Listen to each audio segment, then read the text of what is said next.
I'm not exactly sure when it started. When my wife Lorna stopped being my Lorna. Maybe it was gradual. A collection of small moments that I ignored, because I didn't want to believe things were changing. Or maybe it had always been there waiting for the right excuse to come to the surface. Either way, when she mentioned the party, I knew. The house smelled like pasta sauce from the dinner I had made. But Lorna barely touched her plate. Instead, she was scrolling through her phone, a faint smile flickering on her lips. I watched her for a moment before breaking the silence. What's so interesting?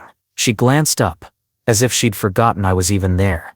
Oh, just a text from Miriam. She's throwing a party this weekend. That wasn't surprising.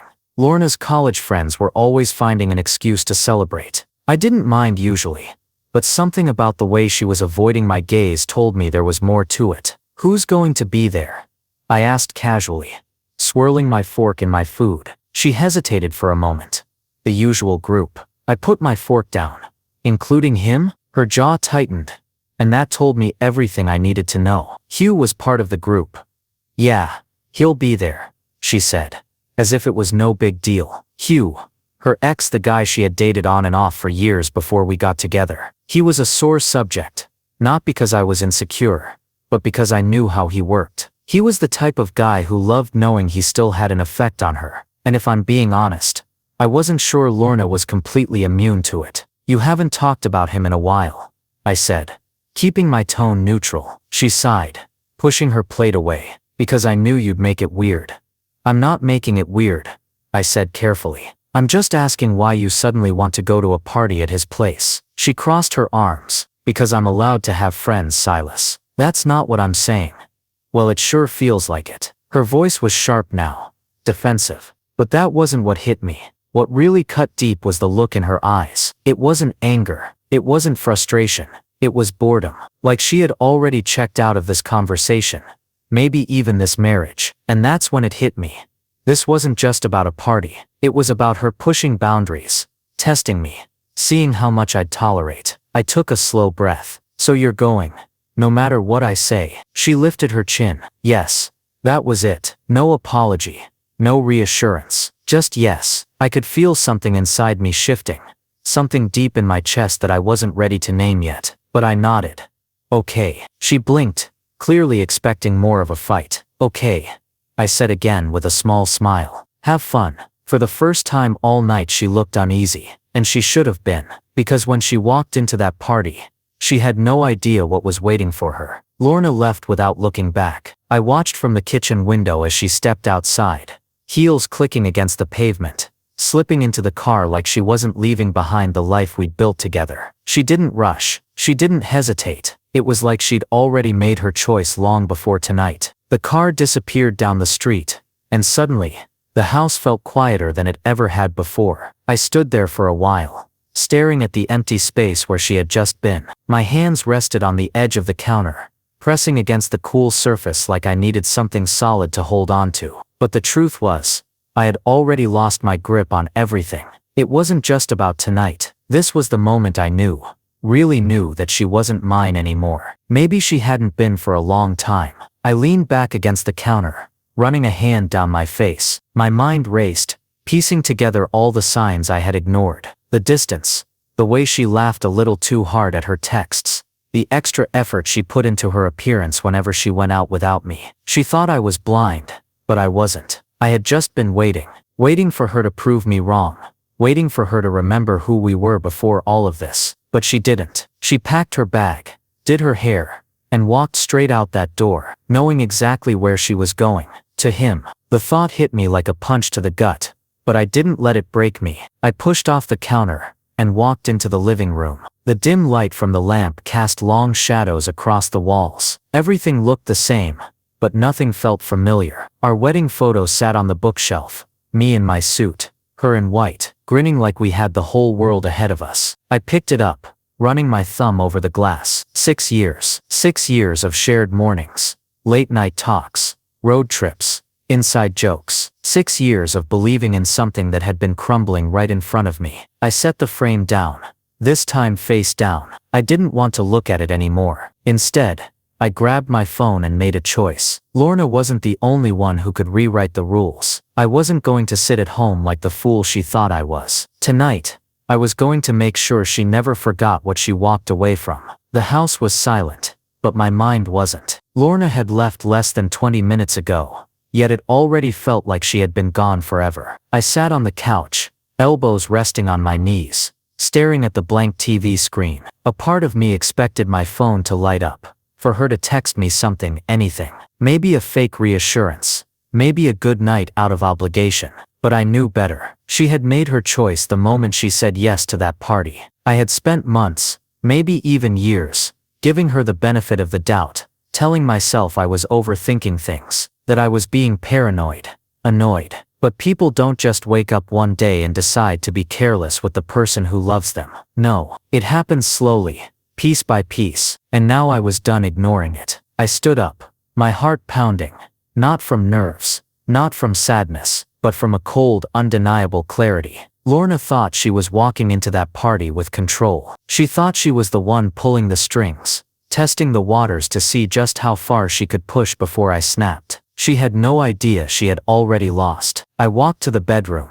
opened my closet, and grabbed a fresh shirt. Nothing too flashy, nothing that screamed I'm doing this for revenge. Because I wasn't. I wasn't going to embarrass myself chasing after her. No, this was about me, about reminding myself who I was before I let love blind me. I buttoned up my shirt, ran a hand through my hair, and grabbed my keys. It was time for a change. The drive wasn't long, 10 minutes tops. I didn't even have to think about where I was going. It was automatic. The neon glow of the bar sign flickered against the dark sky as I pulled into the parking lot. I had been here before, but it had been a while. Before marriage, before responsibilities, before I let myself get wrapped up in a woman who no longer saw me. I stepped inside, the familiar hum of music and conversation washing over me. It was packed. Friday night. No surprise. People were laughing, clinking glasses, living in the moment. And that's exactly what I needed to do. I made my way to the bar,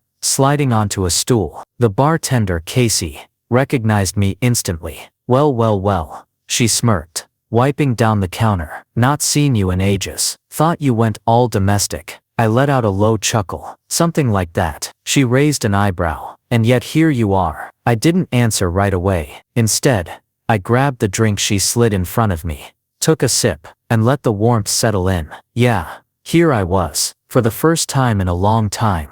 I wasn't waiting. I wasn't hoping. I wasn't sitting at home wondering if Lorna was thinking about me while she stood in her ex's living room, sipping a drink and laughing at old jokes. No, I was done. But as I sat there, absorbing the energy of the room, something unexpected happened. My phone buzzed. I pulled it out, expecting maybe a text from a buddy. But when I saw the name on the screen, my lips curled into a smirk. Lorna, not a call, a text. Where are you? I leaned back, rolling the glass between my fingers. She had left this house hours ago, barely sparing me a second glance. And now she was asking where I was. Interesting.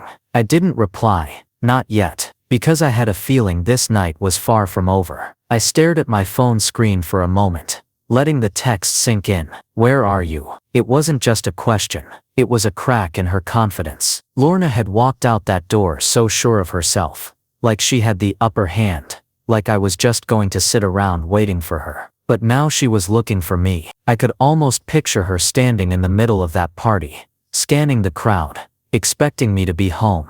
Expecting me to be predictable. Not tonight. I slid my phone back into my pocket, and lifted my drink to my lips, taking my time. No rush. If she wanted to know where I was, she could wait. Casey, the bartender, leaned on the counter, smirking at me. That look on your face tells me you just got a very interesting text. I chuckled, swirling the amber liquid in my glass. Something like that. She tilted her head.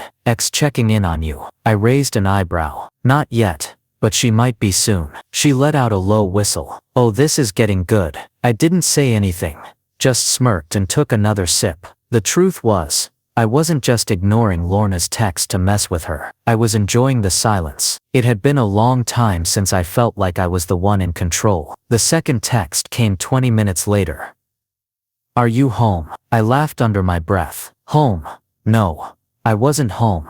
But it was cute that she thought I would be. I imagined her standing by her ex's kitchen counter, drink in hand, phone in the other. Was she starting to feel guilty? Uncertain? Maybe just annoyed that I wasn't at her beck and call. I still didn't reply. Instead, I got up, stretched my shoulders, and left the bar. The night air was cool against my skin as I walked to my car. I wasn't drunk, just relaxed, clear-headed, and I had an idea. If Lorna wanted to play games, I could play too. I took my time getting home, drove slower than usual, stopped at a gas station even though my tank was still half full. By the time I pulled into the driveway, another text was waiting for me. Are you ignoring me? I sat in my car for a moment, letting the headlights illuminate the front of the house. Then finally I responded. No, just busy. It was simple, vague, and I knew it would eat at her. Almost instantly, the typing bubbles appeared, then disappeared,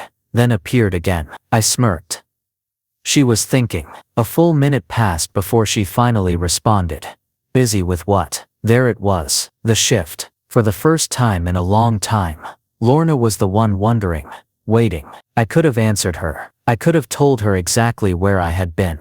Let her know that she wasn't the only one who could go out and live their life without a care. But I didn't. Instead, I turned off my phone, got out of the car, and walked inside. Let her sit with the uncertainty for once. The house was quiet when I walked in, but it didn't feel empty anymore. It felt like mine again. For the first time in a long while, I was the one being waited on, and I was going to let her. I took my time getting ready for bed, changing into a fresh shirt, brushing my teeth, and stretching out my shoulders. My body was relaxed, but my mind was clear, sharper than it had been in months. Lorna had spent so much time making me question myself, making me doubt my instincts, and now, it was her turn to question me. I climbed into bed, staring at the ceiling. The spot beside me was empty, but for the first time in a long time, it didn't bother me. She made her choice, and now, she had to live with it. I woke to the sound of my phone buzzing. At first I didn't fully register what was happening. The room was dark, and the glow of the screen cast long shadows on the walls. I reached for my phone, squinting at the name on the screen. Lorna. I let it ring a few times before silence fell again. I set the phone down, but it buzzed again. This time, a message. Are you awake? I didn't respond. I wasn't ready to. Then a few minutes later, another message. I just got home. Can we talk? I could hear her arriving. The faint sound of the door closing. The soft click of her heels on the floor. She was home, and I could tell she was nervous. I didn't rush to reply. I sat up slowly, and after a long pause, sent a short response. Busy. It was simple, enough to unsettle her. I waited, and sure enough, 3 dots appeared on the screen, then disappeared, then appeared again. Finally, she asked, busy with what? I could picture her standing in the kitchen, staring at her phone, frustration on her face. She had expected me to be asleep, waiting for her, but I wasn't. I set my phone down, leaned back against the pillows, and closed my eyes. Let her wonder all night. Let her sit in the silence. The next morning, I woke to the sound of movement downstairs, the clatter of dishes, and the slow shuffle of footsteps across the floor. Lorna was trying to act normal. I stretched, letting the sunlight pour in before I finally got out of bed. I wasn't in a hurry to go downstairs. Last night had felt satisfying. For the first time in ages, I wasn't the one left wondering, or replaying conversations in my head. That was all on her now. I checked my phone. No new messages. She had given up, for now. I got up, ran a hand through my hair, and made my way downstairs. Lorna was at the kitchen counter, stirring her coffee, dressed in her usual lazy morning attire, an oversized sweater and leggings. But something was different in her body language. She seemed uneasy. She glanced up when she heard my footsteps. Morning, she said casually, but her eyes were on me, watching closely. I grabbed a mug, poured myself some coffee, and took a slow sip before responding. Morning. She was waiting for me to ask about her night, maybe confront her, maybe even care. I did none of those things. Instead, I grabbed my phone and started scrolling, as if she wasn't even there. You got home late, she said, clearing her throat. I didn't look up. After a brief pause, she asked. Where were you? That was the question she had been holding in all night. I finally met her gaze. Her expression was too casual, like she didn't care about my answer, but her tense shoulders betrayed her. Out, I said simply. Out. Her lips pressed together. Just out. I shrugged. She put her mug down a little too forcefully. Are we playing games now? I tilted my head, feigning confusion. Games. Her jaw tightened. The way she said my name wasn't angry, but uncertain. I let the silence stretch between us, watching to see if she would push further. She didn't. Instead, she inhaled deeply, leaned against the counter, and tried to take control of the conversation. I don't want to fight, she said, hesitating. I just don't understand why you're acting like this. That made me laugh. I set my coffee down and crossed my arms. Like what? Like you don't care, she said, gesturing vaguely. I leaned forward, resting my hands on the counter. Should I? Her eyes widened slightly, caught off guard by my bluntness. Then I saw it. The crack, the flicker of doubt in her expression. She hadn't expected this. She had expected me to be upset, to demand answers, to act like the hurt husband. But I wasn't playing that role anymore. I don't know what you're trying to prove, she said, shaking her head. But I cut her off. I'm not trying to prove anything. I just finally see things clearly now. Her brow furrowed. See what? I smiled, though there was no warmth behind it. That I've been the only one in this marriage. She froze. In that moment, I knew she felt it too. The shift. The power wasn't in her hands anymore. And for the first time since everything started, she wasn't the one pulling the strings. Lorna didn't say anything right away. She just stared at me, her grip tightening on her coffee mug, as if she needed something to hold on to. For years she had been the one steering the ship. I had been patient, understanding, willing to talk things through, even when I was the only one trying. But last night had changed something. Now, she was the one feeling the unease. I let the silence hang between us, sipping my coffee like I had all the time in the world. I wasn't going to break it first. I wasn't going to chase after an explanation she wasn't ready to give. Let her stew in it. Finally she spoke. I don't know why you're acting like this, she muttered, setting her cup down. Like what? I asked, feigning ignorance. Like you don't care. Like none of this matters to you, she said, rubbing her temple. I chuckled quietly,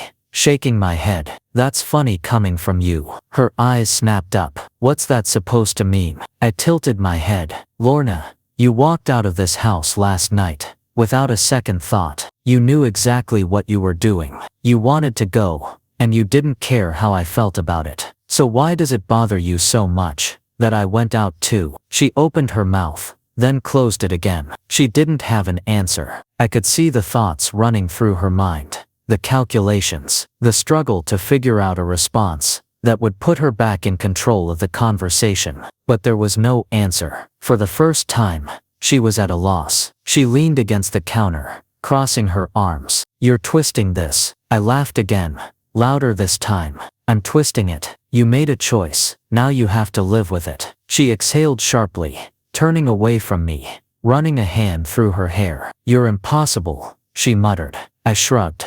Maybe. Or maybe I just finally woke up. Silence again. The weight of my words settled between us, heavy and undeniable. Lorna tapped her fingers against the counter, clearly agitated. I could see the wheels turning in her mind, trying to figure out how to shift the blame. But it wasn't working this time. Not anymore. She turned back to me, her expression unreadable. I didn't do anything wrong. I smirked. Did I say you did? Her eyes narrowed. You're trying to make me feel guilty. I shrugged again, taking another sip of coffee. If you feel guilty, that's on you. She huffed, pushing off the counter and storming toward the living room. I heard her collapse onto the couch, exhaling heavily. Good. Let her sit with it. I wasn't chasing her anymore. She was chasing me, and it was about time. She sat on the couch, arms crossed, staring out the window, as if waiting for some revelation to hit her. But there was nothing left to say, nothing left to fight about. For the first time in a long time, I felt free. I finished my coffee, rinsed out the mug, and leaned against the sink, watching her from across the room. The woman who used to be my best friend, my partner, my person. Now just someone I didn't recognize. She finally turned her head toward me, her expression softer, as if she had finally let go of whatever argument she had been trying to build. As she started, hesitating, I raised an eyebrow. Yeah? She parted her lips, as if she wanted to say something real, something meaningful, but nothing came out. And that's when I knew. She wasn't sorry. She wasn't remorseful. She was just afraid of losing her safety net, of losing me. But I was already gone. I grabbed my keys from the counter and made my way toward the door. She sat up straighter, her brow furrowing. "Where are you going?" she asked. I smirked, shaking my head. "Don't worry about it." For the first time in years, I didn't feel weighed down by her choices, by the constant need to make things work when I was the only one trying. I wasn't stuck waiting for her to figure out if I was enough. I was enough. I just hadn't been with the right person. As I stepped outside, the cool morning air filled my lungs, refreshing and new. I didn't know where I was going, but I knew one thing. I was walking towards something better. And this time, I wasn't looking back.